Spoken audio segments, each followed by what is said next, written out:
Hi, I'm back again, and now I'm going to talk to you about market context. And so, what does that mean? It's one of the hardest things to grasp and to explain, but it's actually one of the most important things to get a handle on as you move into your career in the arts or design. So, give me a minute. I'm going to share my screen and we'll break it down a little bit.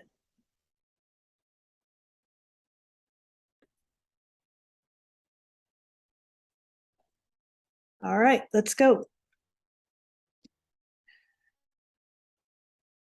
So what is market context? I like to think of it as where you and your art stand in the big picture of the world of art and the world of design, depending on what your discipline is. Um, in this presentation, I want you to start thinking of yourself as, a business commodity, a business. If you were to analyze yourself as a business trying to fit in to all the other businesses out there doing the kind of business that you do. So here's some questions to ask. Who or what is your market? You got to assess where your art and design practice fits. Assess your potential pathways. What are the market trends? So knowing, what methodologies, the social and technological and demographic trends of whatever area you're in. You might be thinking about staying here, but you might be thinking about moving. So in your discipline, what are the market trends? Because if you don't know that, you're not going to be able to speak well when you go out and start making your way in your market.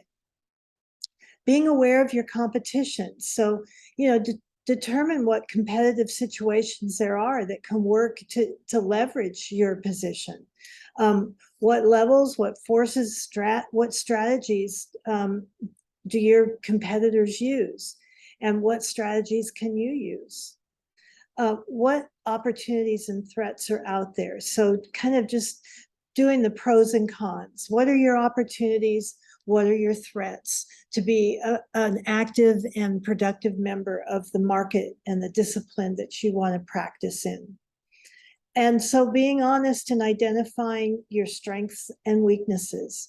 So you just have to be clear about where you are, what your point in time is in your career, and what positions fit you to kind of step up that ladder.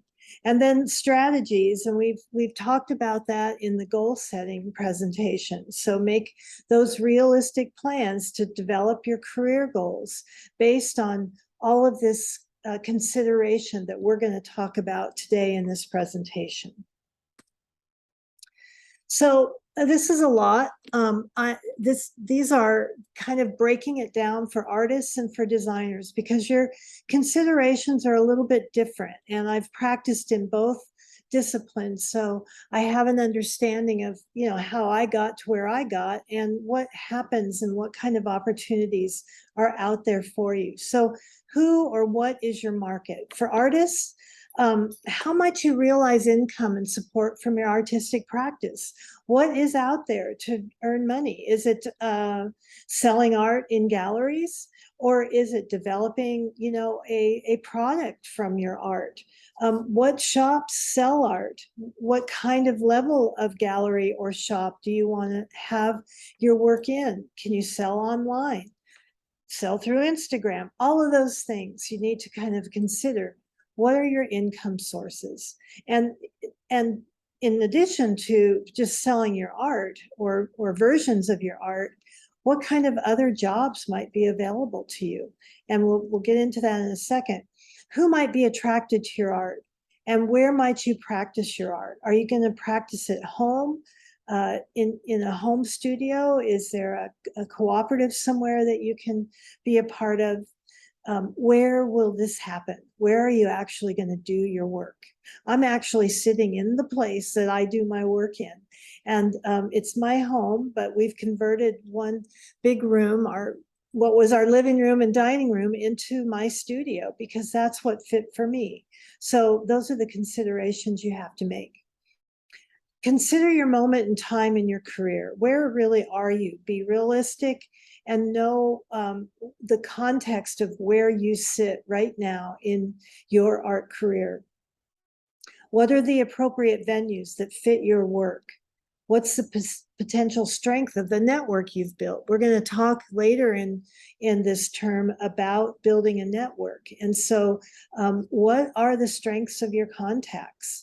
Support for the arts in your community. Are you living in a small town that really doesn't even have an arts program or an arts center or anyone that is advocating for the arts? These are things to consider as an artist. Sometimes artists want to get away, and if you've got an outlet into a larger market, that's all great.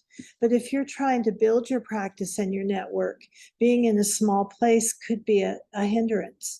Other outlets to support your practice. So you can think about grants and residencies, like I said earlier, an art-related job, internships, and further education, going to a 4-year college or actually moving on to your graduate career might be an option for you. Designers, let's talk about you for a minute. You're more in kind of this job intern seeking mode, right? So what you want to be looking at is what studios are going to be a fit for you.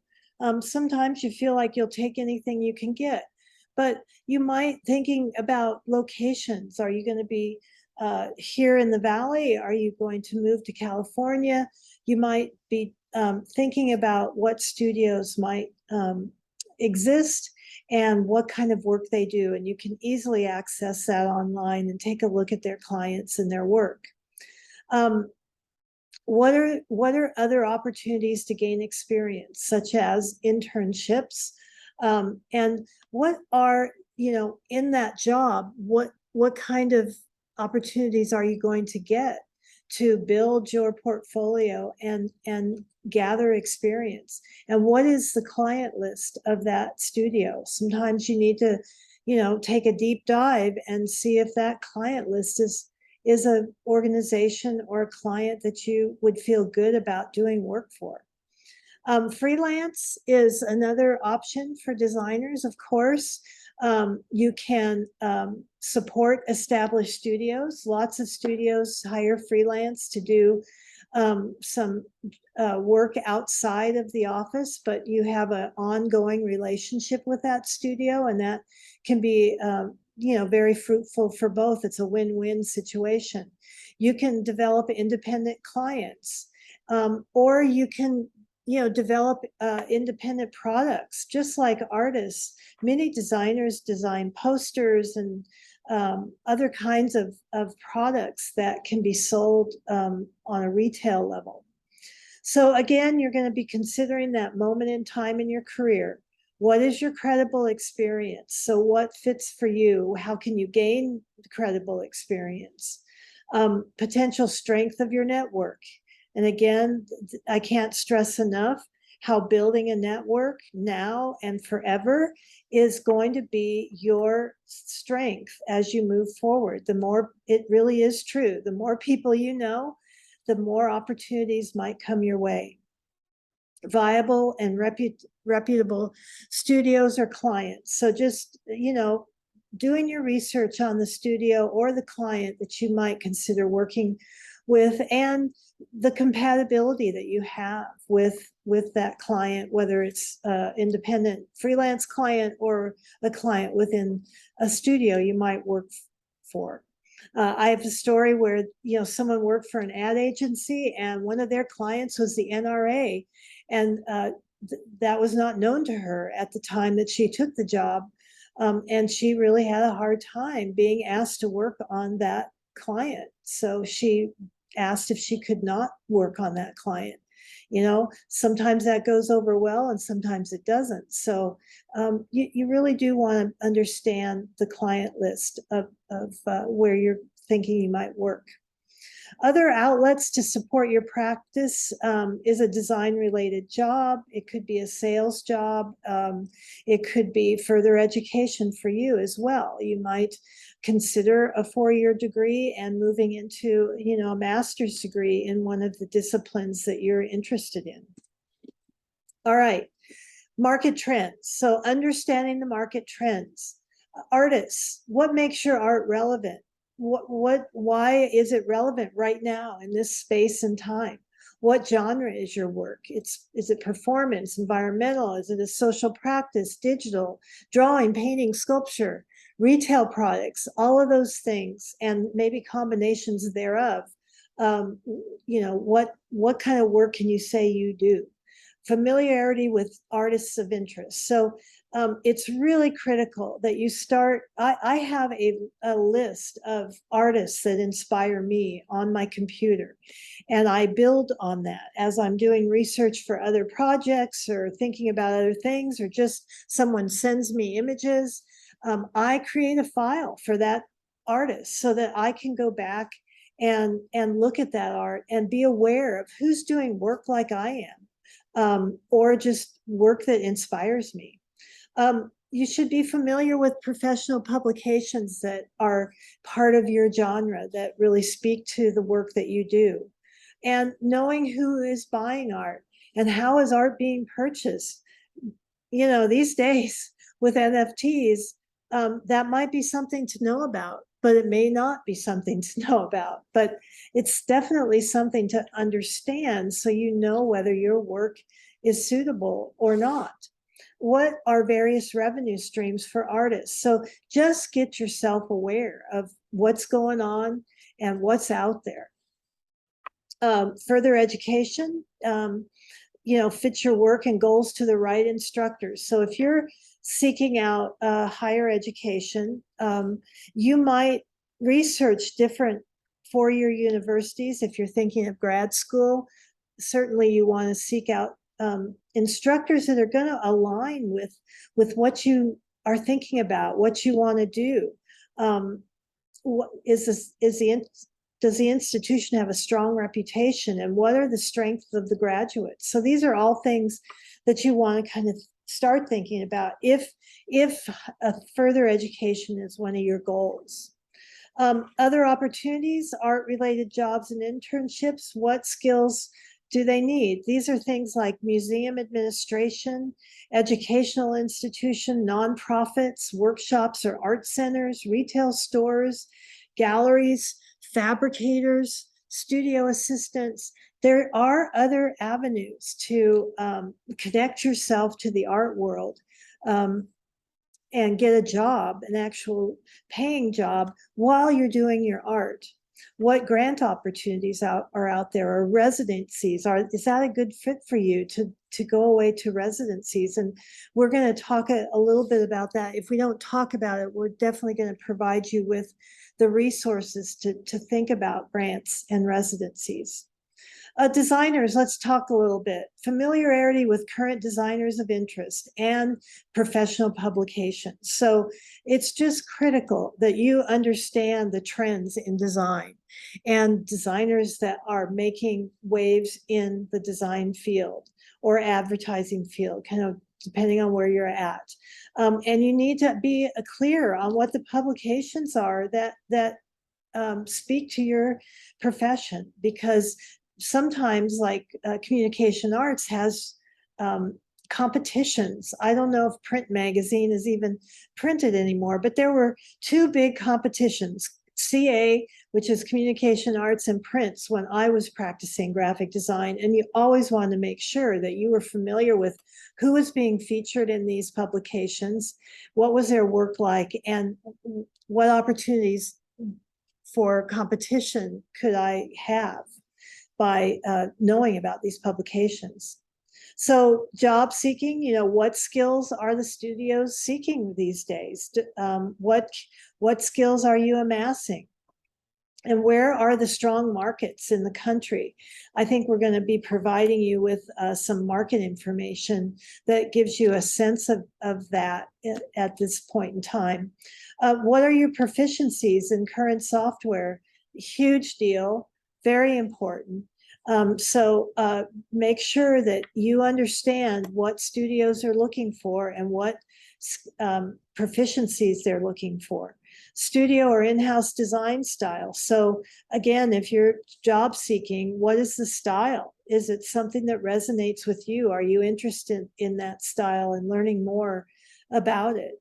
And what is the client list? Once again, freelance, professional organizations are a great way to network and get to know people in your profession, and thereby, getting, some guy can't do this job and he knows you, and so he calls you up and says, hey, I can't do this, can you do it? So there's lots of ways to get work by joining, say, AIGA, or any other professional organization, which again are all kind of listed on the resource list that you'll be getting, that you have access to through this class. Again, the proficiencies in current software come into play with freelance.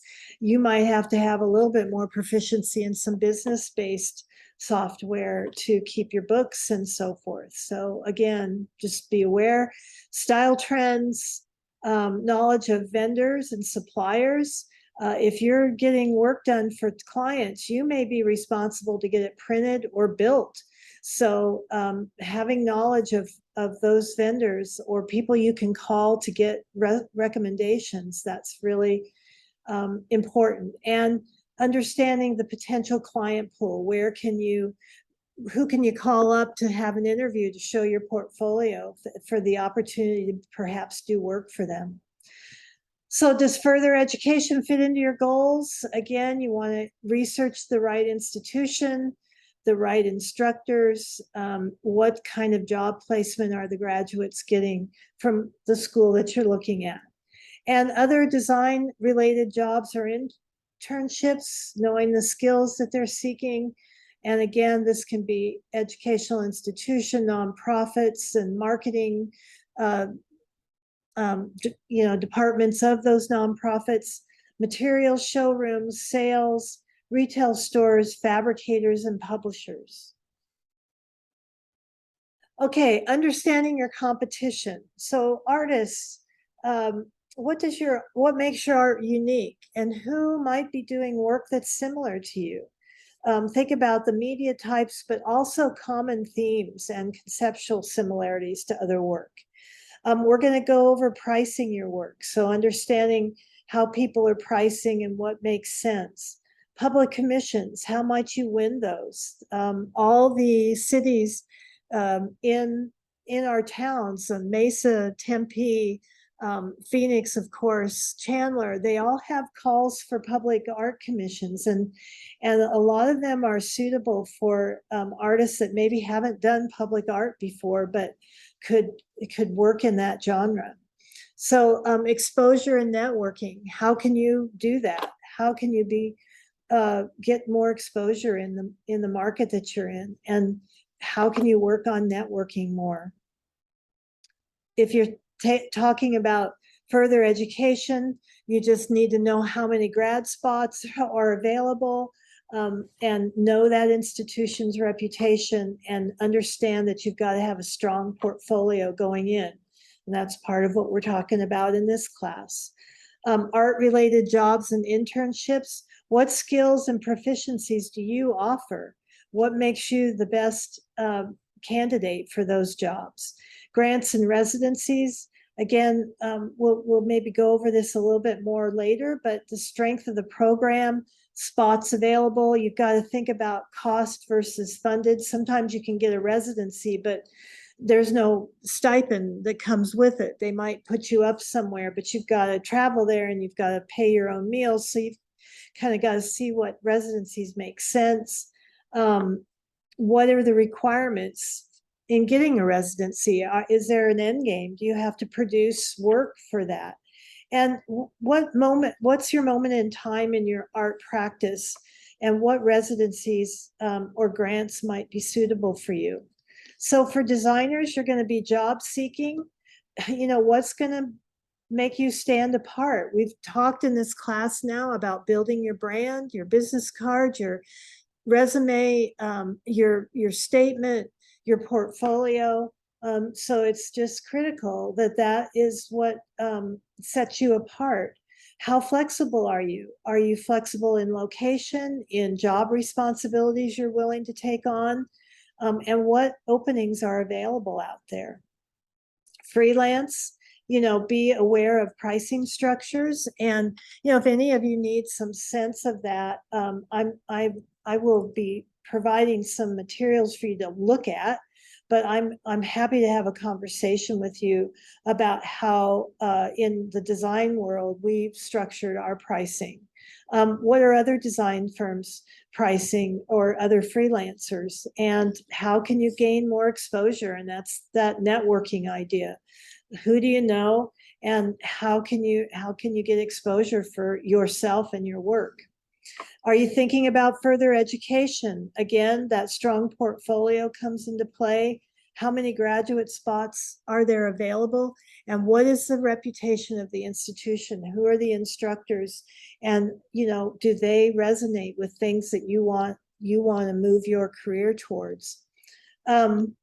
In design related jobs and internships, again, what do you need to learn? What skills or proficiencies would you offer?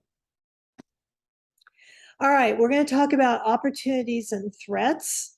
So some of these are similar to each other, of course, but opportunities for artists could be gallery representation, calls for entry in exhibitions, artist cooperatives like iLounge or 515 Arts here in the Valley, public and private commissions or collections, institutional exhibitions or getting into their collections, corporate collections, online galleries, social media sales, and related retail products that relate to your art and your practice. And so for designers, opportunities are certainly employment and internships.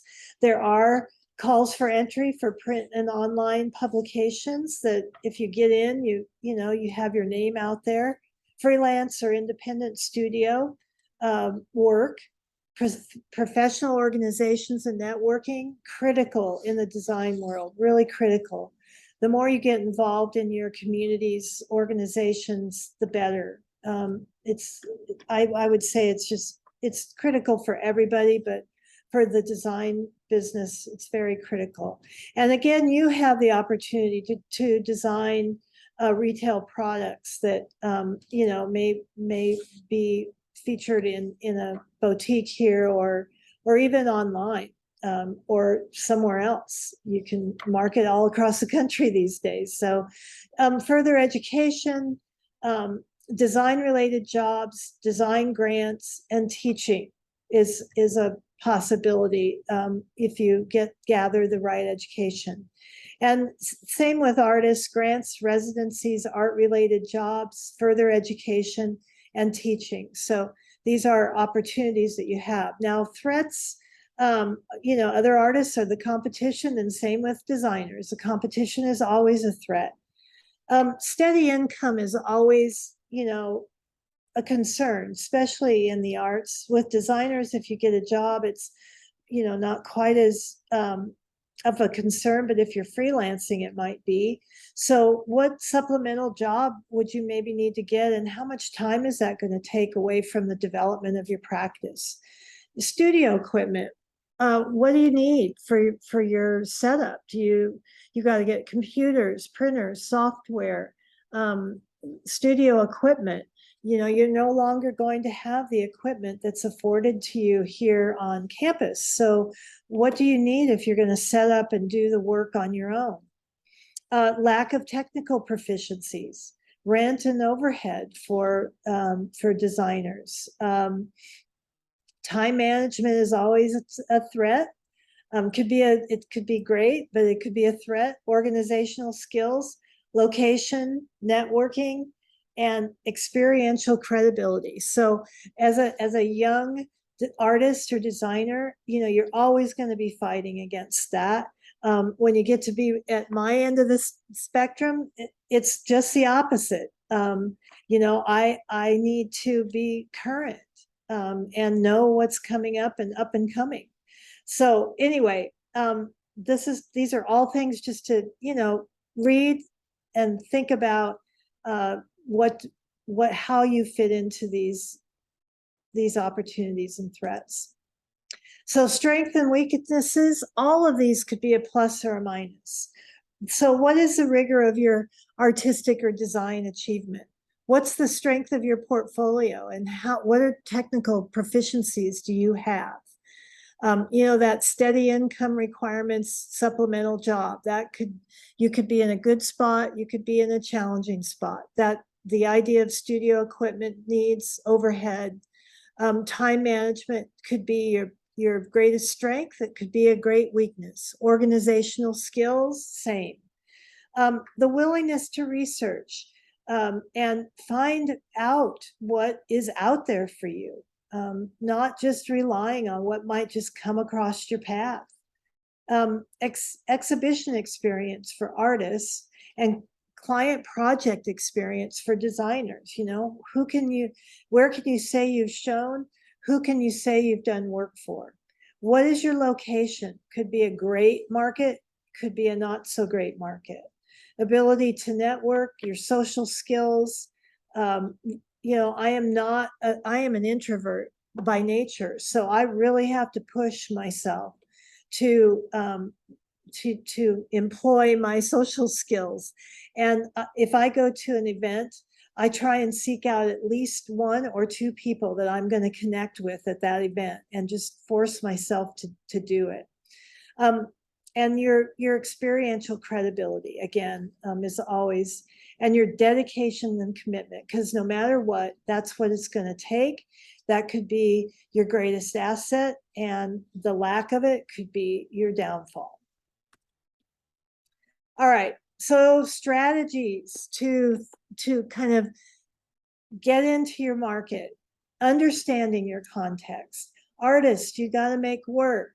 Designers, assign your own projects if you need to, so that you can put together a system or a brand if that's what you need. Strengthen your portfolio, strengthen your technical proficiencies. Identify your income requirements, and then what are the options that meet those requirements. Applying for jobs and internships. You got to determine your studio needs if you're going to be working at home. Enter exhibitions, calls for entries, and enter design competitions. Research grant and residency options. Research professional journals. So make sure you're aware of the journals that suit your discipline. That's how you get to know what market trends are and what's hot and what's not. For artists, you can explore artist collectives. For designers, you can join professional organizations, attend events, attend show openings, attend gatherings, get to know people. It's hard at first, but if you keep seeing the same people and they keep seeing you, you'd be surprised at the connections that you'll make and that network that you're going to build, which is so, so critical. Get on emailing lists. Get on the email list for all the municipalities for public artwork. Get on emailing lists for the AIGA or whatever other professional organizations suit your discipline. Build your network.